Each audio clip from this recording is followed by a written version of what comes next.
Welcome to our channel where we delve into the darkest and most mysterious tales from around the world.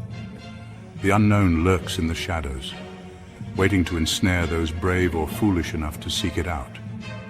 Tonight we journey to places where the veil between our world and the next wears thin, places where the air is thick with fear and the silence whispers of unspeakable horrors. Today we bring you 3 spine-chilling stories of mysterious disappearances in haunted vineyards. These aren't your typical ghost stories. These are tales of people swallowed whole by the earth, their fates forever intertwined with the gnarled vines and blood-soaked soil. Turn off the lights, sit back and prepare to be terrified. The darkness is listening. Our journey begins in the rolling hills of rural France, where rows upon rows of grapevines stretch as far as the eye can see. The air, normally sweet with the scent of ripening fruit, carries a chill tonight, a premonition of the terror that awaits. Nestled among these seemingly peaceful vineyards lies Chateau Dufresne, a once grand estate now shrouded in whispers and shadows. It was here on a crisp autumn evening that a young couple, Jean-Luc and Marie, embarked on a romantic stroll through the vineyard, their laughter echoing through the ancient vines. They were deeply in love, their future bright with promise, unaware that they were walking into a nightmare. As dusk painted the sky in hues of blood orange and deep violet, a thick fog rolled in, blanketing the vineyard in an eerie silence. The laughter ceased, replaced by an unsettling stillness. When darkness fell and the couple failed to return to the chateau, a search party was assembled. Lanterns bobbed like fireflies in the oppressive darkness as villagers called out Jean-Luc and Marie's names, their voices swallowed by the thick fog.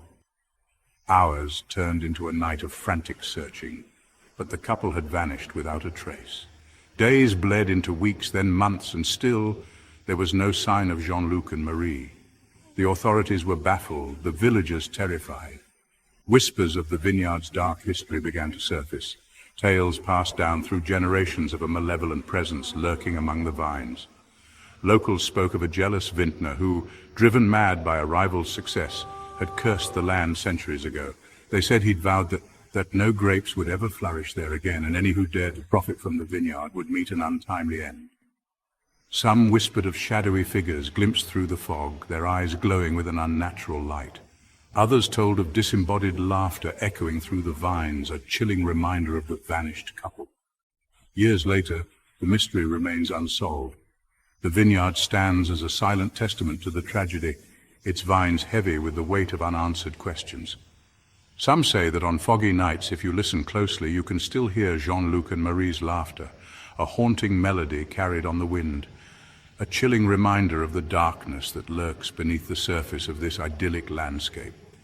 But the vineyard holds its secrets close, guarding the fate of the vanished couple. The truth, it seems, is lost among the vines, a chilling reminder that some mysteries are better left unsolved. Our next tale takes us across the Atlantic to the sun-drenched vineyards of California, where the promise of a good vintage often masks a sinister underbelly. Here, amidst the sprawling estates and award-winning wines, lies the Shadow Creek Vineyard, its name a chilling foreshadowing of the darkness that permeates its history. It was here that a group of friends, eager to experience the best of California wine country, embarked on a fateful wine-tasting tour, their laughter and anticipation echoing through the tasting room. The group, led by their charismatic friend David, a self-proclaimed wine connoisseur, was eager to sample Shadow Creek's finest vintages. They were young, full of life, and oblivious to the darkness that lurked beneath the surface of this idyllic setting. As the day wore on and the wine flowed freely, a sense of unease settled over the group. The vineyard, bathed in the golden light of the setting sun, seemed to take on a sinister aspect. The air, thick with the scent of grapes and damp earth, felt heavy, as if an unseen presence was watching their every move. David, however, remained oblivious, his enthusiasm for the wine eclipsing any sense of foreboding. He led his friends deeper into the vineyard, eager to show them the oldest section where the vines were gnarled and twisted, their roots reaching deep into the earth. It was here, among the ancient vines, that the group's light-hearted banter ceased. replaced by an unnerving silence. The sun dipped below the horizon, casting long, eerie shadows across the vineyard. The temperature dropped, and a cold wind whipped through the vines, carrying with it the faintest whisper of a voice. David, his bravado finally faltering, suggested they head back, but it was too late. The fog, thick and disorienting, had already descended, enveloping the group in its cold embrace. They stumbled through the vineyard, their calls for help swallowed by the dense fog and the rustling leaves. One by one, the friends disappeared into the fog, their screams cut short, their pleas for help unanswered.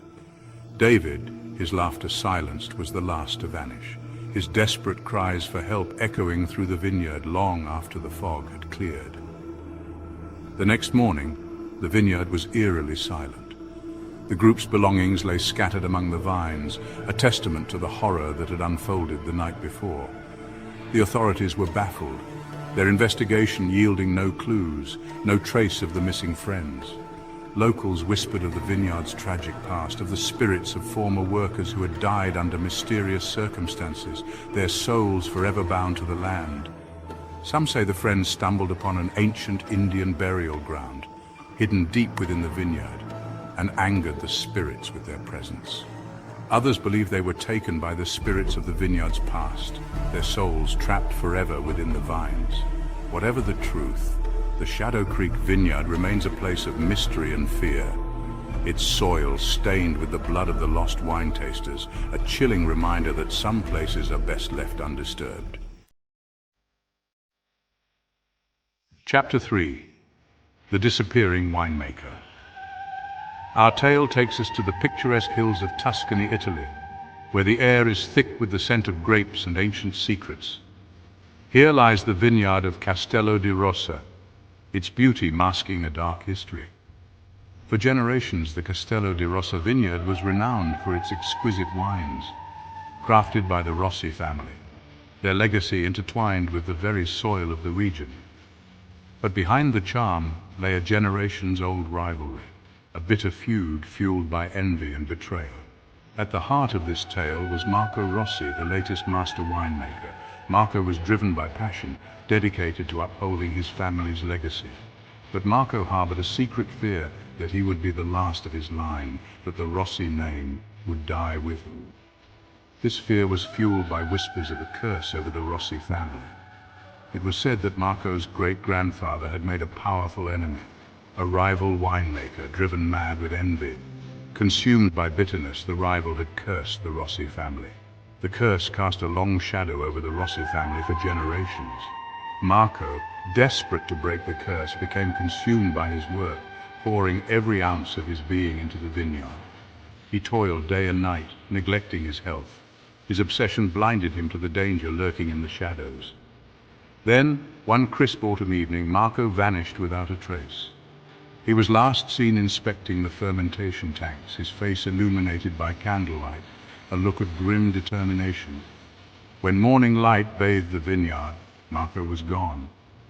The fermentation tanks stood open, but there was no sign of the master winemaker.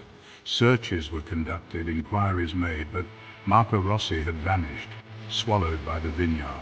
Some whispered that Marco had succumbed to the pressure, that he had taken his own life. Others believed Marco was the victim of foul play, silenced by a rival winemaker. But the locals whispered of the curse, of the vengeful spirit of the rival winemaker, his soul bound to the vineyard, seeking retribution. They said Marco was taken by the vengeful spirit, a grim reminder of the price of success and the power of a grudge. And so, the Castello di Rossa vineyard stands silent, its vines heavy with secrets and sorrow, a chilling reminder that some legacies are best left undisturbed and some curses are destined to endure. Thank you for watching. If you enjoyed these terrifying tales, don't forget to like, subscribe, and hit the bell icon for more spine-chilling stories. The shadows are long and the night is young. We have many more tales to tell, many more journeys into the heart of darkness. Let us know in the comments which stories scared you the most. Did the vanishing couple send chills down your spine? Or was it the lost wine tasters, swallowed by the fog and the vineyard's secrets? Perhaps it was the disappearing winemaker, claimed by a generations-old curse that sent shivers down your spine. Until next time, stay safe and beware of the haunted vineyards. Remember, sometimes the most beautiful places harbor the darkest secrets. Sleep well if you can.